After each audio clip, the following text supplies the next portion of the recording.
अस्सलामुअलैकुम नाज़रीन। भाई बेटियां जो अपने बाबा की आंखों की नूर होती हैं, उनकी शादी उनके गरीब बाबा के लिए आज के दौर में एक बहुत बड़ी और महंगी जिम्मेदारी बन चुकी है। आज की इस अजीम वीडियो में मैं मारूफा नवाज अहमद आप लोगों को एक ऐसे ही वली अल्लाह के चौखट की ज़ियारत करवाने लेकर आई हूँ जिन्होंने एक गरीब बाप की इज्जत 1300 बारातियों और सरातियों के सामने बचाई। वो कैसे, आगे आप लोग इस वीडियो में जानोगे। तो आइए करते हैं औलिया अल्लाह के मज़ार मुबारक की ज़ियारत और उनसे जुड़ी बताते हैं आप लोगों को सारी बातें। आइए अंदर की तरफ चलें। नाज़रीन, ये मज़ार मुबारक शहर कोलकाता के बहुत ही ज़्यादा मशहूर इलाके मेटिया ब्रूज में मौजूद है, जहां आपके चाहने वाले हमेशा आते जाते रहते हैं माशाअल्लाह। आप हज़रत बाबा का मुबारक नाम हज़रत सूफ़ी शाह अब्दुल अज़ीज़ ख़ान रहमतुल्लाह अलैह सरकार है।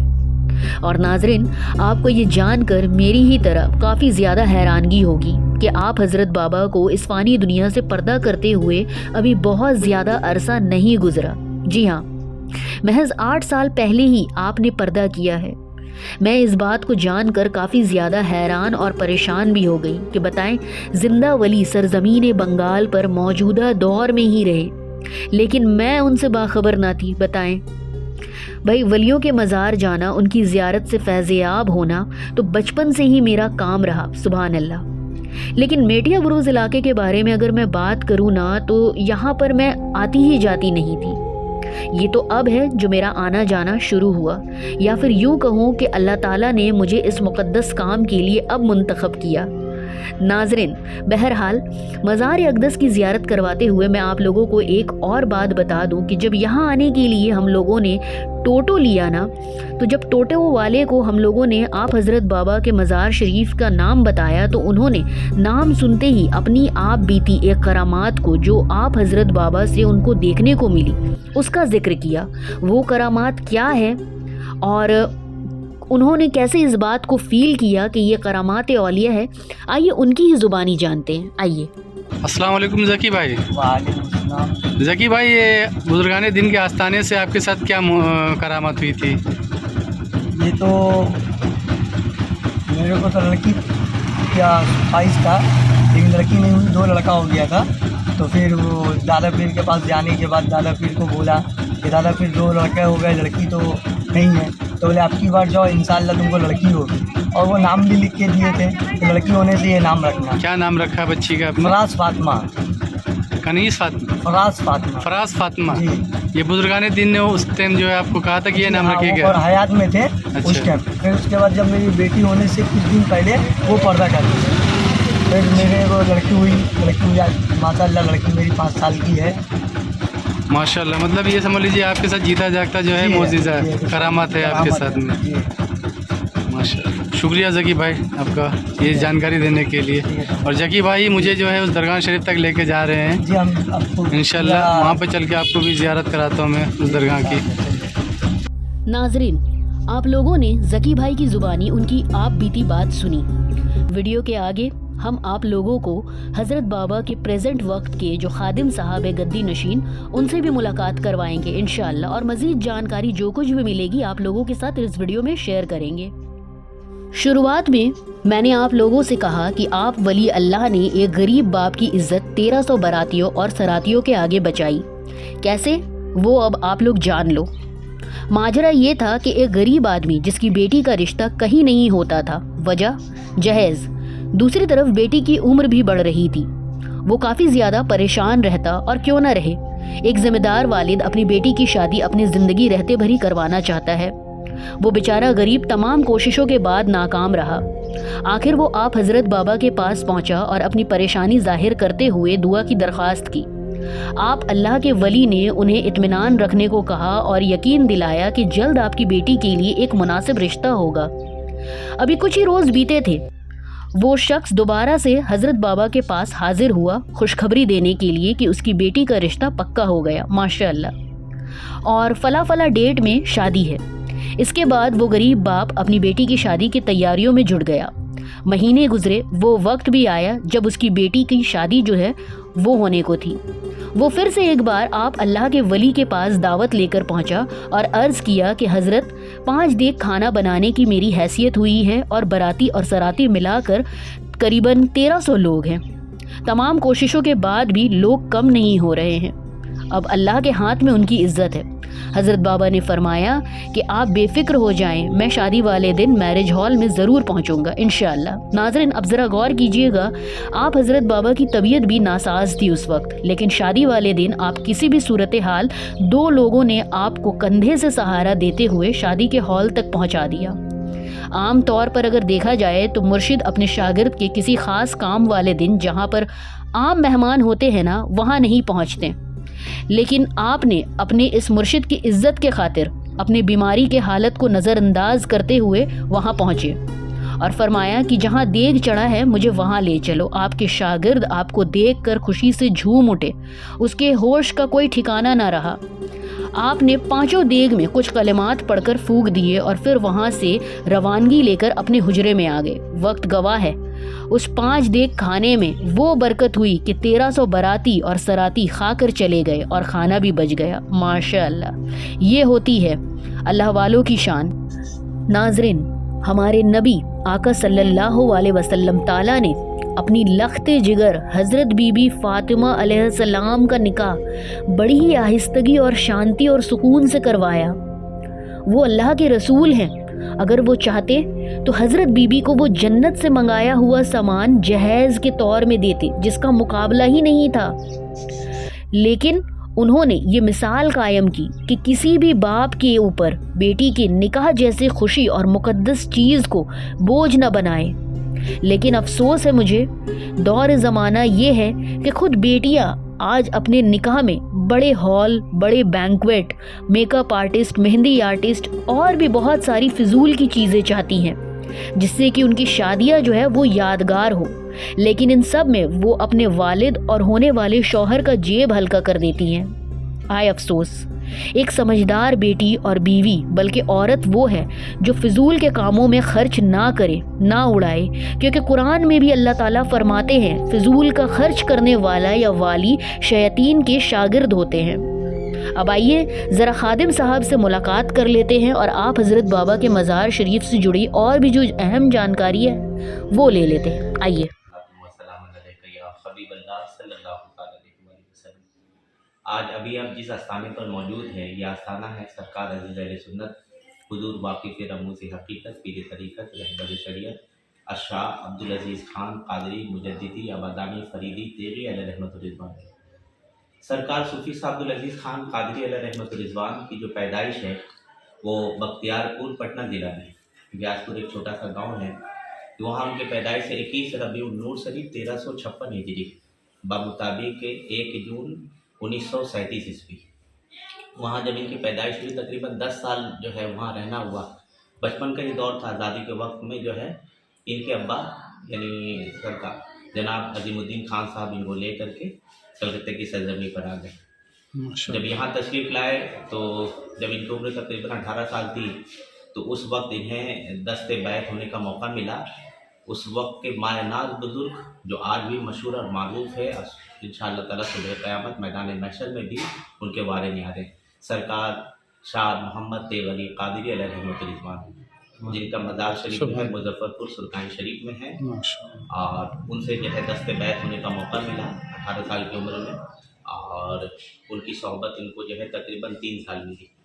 सरकार अज़ीज़ अहले सुन्नत अलैहि रहमतुर रिज़वान 3 साल अपने पीरो मुर्शिद की सोहबत पाने के बाद 18 साल उनकी सज्जादा नशीन सरकार शाह मोहम्मद इब्राहिम कादरी अलैहि रहमतुर रिज़वान ने सोहबत पाक में रहे और उसी दौरान इनको इजाज़त व खिलाफत से भी नवाजा गया, यानी सरकार शाह मोहम्मद इब्राहिम से इन्हें इजाज़त व खिलाफत। ये सिलसिला कादरिया है और इसमें मशहूर और मारूफ अगर खानवादा देखा जाए तो सिलसिले आलिया, कादरिया, मुजद्दिदिया, अबदानिया, फरीदिया और तेकिया, यानी ये तमाम के तमाम मशहूर और मारूफ बुजुर्ग से मंसूब है। यानी सरकार सैयदना गौसे पाक रज़ी अल्लाह ताला अन्हु से ये सिलसिला कादरिया है। उनकी बात एक और बहुत पाए के बुजुर्ग गुजरे हैं, तकरीबन 450-500 साल पुराने मुजद्दिद पाक के नाम से मशहूर है। नाम उनका अहमद था, शेख अहमद सरंदी, यानी वहाँ जो है पंजाब के करीब जो है उनका मज़ार शरीफ है, सरहद शरीफ में।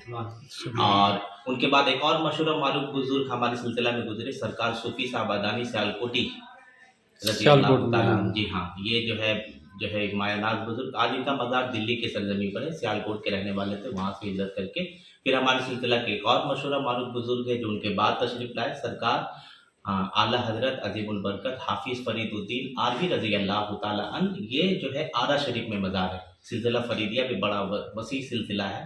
उसके बाद सरकार हाफिज़ फरीदुद्दीन आरवी रज़ी अल्लाह ताला अन्हु के बाद ये सिलसिला मशहूर हुआ सिलसिला तेगिया के नाम से, जो कि मंसूब है सरकार सुरकाही मुजद्दिद तरीक़त गौसुज़्ज़मा महबूब औलिया शेखुल मशाइख हज़रत हाजी शाह मोहम्मद तेग अली क़ादरी अलैहि रहमत रिज़वान के नाम से, और उनके जो है ये मुरीद थे सरकार अज़ीज़ अहले सुन्नत। सरकार अज़ीज़ अहले सुन्नत ने बड़े मेहनत बड़ी मुशक्क़त के साथ जो है दीन की तबलीग की और खिदमत खल्क़ है। इनके अंदर में सबसे बड़ी जो करामत, लोग पूछते हैं कि इनकी करामत क्या है, इनकी करामत में दो बातें ख़ास है। एक बात ये है कि इनके अंदर में इस्तिक़ामत थी। इस्तिक़ामत कैसे कि ज़िंदगी भर ये आज़माइश में मुब्तला रहे, मुसीबतों को उठाया, कभी एक जगह से हिजरत करके दूसरी जगह गए, कदम नहीं जगमगाया। फिर उसके बाद देखा जाए तो बचपन में ही बहुत भारी बोझ इन्होंने उठाया तमाम घर वालों का, उसके बावजूद भी कभी जो है नाशुक्री नहीं की, सब्र तहम्मुल का दामन थामे रखा, इस्तिक़ामत के साथ आगे बढ़ते रहे। अल्लाह रब्बुल इज़्ज़त ने इन्हें नवाजा भी, और उसके बाद जो है कई ऐसा मौका आया कि बड़ा ज़िंदगी में, जैसे कि हम लोग का बचपन का दौर था, उस वक्त ही मेरी वालदा का इंतकाल हो गया। हम लोग की खातिर इन्होंने नौकरी में थे बज़ाब्ता, कोलकाता पोर्ट्स में जॉब भी करते थे, वहाँ से इन्होंने रिज़ाइन दे दिया। रिज़ाइन देने के बाद हम लोग खातिर जो है रिज़ाइन देने के बाद और तमाम चीज़ों को बर्दाश्त किया, सब्र तहम्मुल का दामन थामे रखा। तो इसीलिए कहता हूँ कि इन्होंने इनकी इस्तिक़ामत जो है सबसे बड़ी है, इस्तिक़ामत को थामे रखा। और उसके बाद दूसरी इनकी जो करामत है, साथ साथ जो है तक़वा और परहेज़गारी, तो सबसे ज़्यादा ज़रूरी जी है। हाँ, जो सबसे ज़्यादा ज़रूरी है। इस्तिक़ामत के साथ साथ सब्र तहम्मुल के साथ साथ जो है तक़वा और परहेज़गारी के साथ ज़िंदगी गुजारते रहे। जैसे कि थोड़ी देर कबल आपको जो है मैंने बताया भी कि बाज़ औक़ात इतनी ज़्यादा नक़ाहत होती, इतनी ज़्यादा कमज़ोरी होती है कि आम तौर पर अगर कोई रहे तो 5 वक्त नमाज के लिए भी उठना उसके लिए मुश्किल होता है, दुश्वारी होती है, लेकिन नमाज तो किसी हालत में भी माफ़ नहीं। तो इनका ये मामूल था कि लोग उम्मीद भी नहीं रखते कि आज रात ये तहज्जुद के लिए उठेंगे, इतनी ज़्यादा कमज़ोरी कि मतलब खाने के लिए भी बैठाना पड़ता था। लेकिन उस रात भी देखा जाता कि रात को उठ करके वो तहज्जुद की नमाज ज़रूर अदा करते, अगर खड़े होकर के हो सके तो बैठ कर ही नमाज अदा कर लेते। तो इस तरीके से पाबंदी थी, इस कदर अल्लाह ताला ने आपको इश्क इलाही अता किया था, यानी अपना इश्क अता किया था। फिर बात आती है रसूल करीम सरकार दो जहां सल्लल्लाहु अलैहि वसल्लम से मोहब्बत की, तो हुजूर से इस कदर वालिहाना मोहब्बत की सरकार का तज़किरा होता और सरकार दो जहां सल्लल्लाहु अलैहि वसल्लम से नाक पड़ जाती, तो उस दौरान भी देखा जाता कि आपके आंखों से आंसू लगातार जारी होता। और सबसे बढ़कर अगर देखा जाए तो अपने तमाम बच्चों को और अपने तमाम मुरीदों को, मुहिब्बों को अगर आशिक इन्होंने बनाया है तो अपना नहीं बल्कि बनाया है तो नबी सल्लल्लाहु अलैहि वसल्लम का, नबी की औलाद का। इन्होंने हमें इश्क अता किया, तो कहा कि सबसे ज़्यादा इश्क करना नबी सल्लल्लाहु अलैहि वसल्लम के बाद तो मौला अली शेर खुदा अलैहिस्सलाम से, मौला अली शेर खुदा अलैहिस्सलाम के साथ साथ सैयदा ज़हरा पाक सलामुल्लाह अलैहा हसनैन करीमैन अलैहिमुस्सलातु वस्सलाम और उनकी कुल औलाद से। और अक्सर जो है इनकी बातों से यही बात जाहिर होती थी, यही तमाम चीज़ नतीजा निकलता था कि तमाम के तमाम सिलासिल के जिस बुजुर्गानी दीन है सबसे मोहब्बत की जाए, सबसे अकीदत रखी जाए, लेकिन नबी के जो घर वाले हैं उन्हें मुकद्दम रखा जाए, वो सबसे बढ़कर है। नबी के घर वालों के बराबर सब कुछ उसके बराबर, उससे कोई कुछ नहीं है। नबी सल्लल्लाहु अलैहि वसल्लम के घर के वालों की वजह से ही अल्लाह रब्बुल इज़्ज़त किसी को विलायत अता करता है, किसी को अपना दोस्त बना लेता है, किसी को अपना महबूब बना लेता है, किसी को अगर रिस्क भी अगर देता है तो नबी सल्लल्लाहु अलैहि वसल्लम के घर वालों की वजह से। तो इसलिए जो है ये बात बार बार ये फरमाया करते थे। आपने पूछा कि कोई ऐसी करामत बयान की जाए, तो हम रिसेंट में ये करामत आपको बयान करते हैं कि जो इनके विसाल से तकरीबन 1 साल कबल का वाक़या है। करीब में ही एक असलम नाम के शख्स रहते थे, वो जो है मेरे चचेरे पीर भाई थे, यानी मेरे चचा पीर के मुरीद थे। तो इनके चचा मुर्शिद हुए, असलम भाई के चचा मुर्शिद हुए शाह अज़ीज़ अहले सुन्नत शाह अब्दुल अज़ीज़ खान क़ादरी रहमतुल्लाह ताला अलैह। तो असलम साहब अक्सर आकर के हुजरा में बैठा करते अपने तमाम बातों को बयान किया करते थे। तो बेटी का रिश्ता बड़ी मुश्किल से हुआ, गरीब आदमी भी थे, तो बहुत मुश्किल से हुआ। तो उन्होंने कहा कि हुजूर सब इंतज़ाम हो गया है और तकरीबन खाने का जो है इंतज़ाम है, 1300 लोग आ रहे हैं और 5 डे खाने का ही रकम है मेरे पास। बताइए 5 डेग 1300 आदमी। हाँ 1300 आदमी है तकरीबन। तो उन्होंने कहा कि ठीक है, इस अब जाकर इंतज़ाम करो, हम जो है किसी वक्त में भी मैरिज हॉल में तशरीफ़ लाएंगे।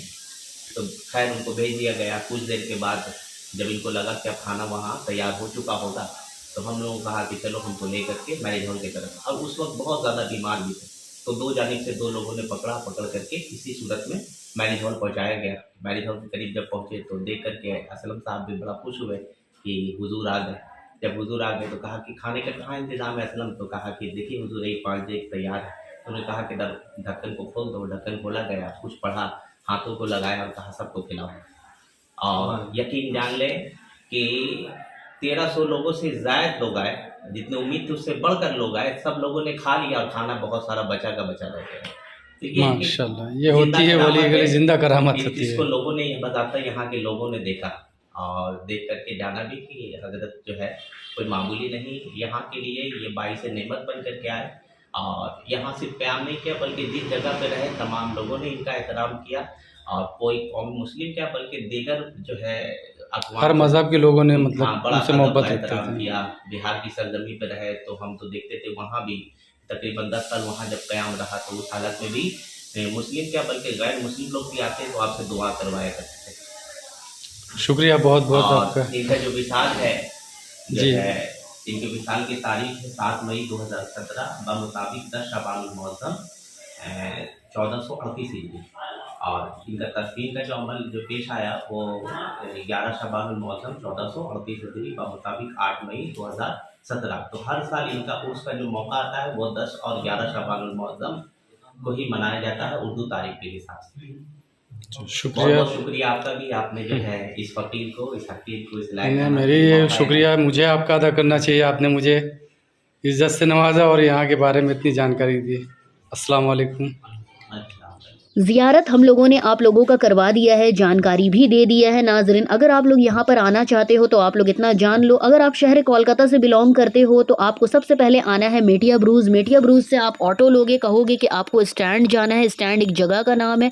वहाँ पर पहुँच अगर आप रिक्शा लेते हो तो मज़ार के बिल्कुल सामने आपको लाकर उतारेगा। और अगर आप टोटो लेते हो तो टोटो जो है वो आपको मैरिज हॉल तक लाकर पहुँचा देगा। गली गली आप किसी से भी पूछोगे तो मज़ार आपको लाकर पहुँचा देंगे। ठीक है, उम्मीद है कि आज का वीडियो आप लोगों को अच्छा लगा है। अगर अच्छा लगा है तो हमारे चैनल को सब्सक्राइब कर ले, बेल आइकन को ऑल में हिट कर ले। आप लोग चाहो तो हमें ज्वाइन भी कर सकते हो, ज्वाइन बटन का भी ऑप्शन हम लोगों ने दे दिया है अपने चैनल पर। तो चलिए, अब दुआओं में याद रखिएगा, कहीं और औलिया अल्लाह के मज़ार का वीडियो देखना हो तो ज़रूर बताइएगा। अपना ख्याल रखें। Bye bye, take care and अल्लाह हाफिज़।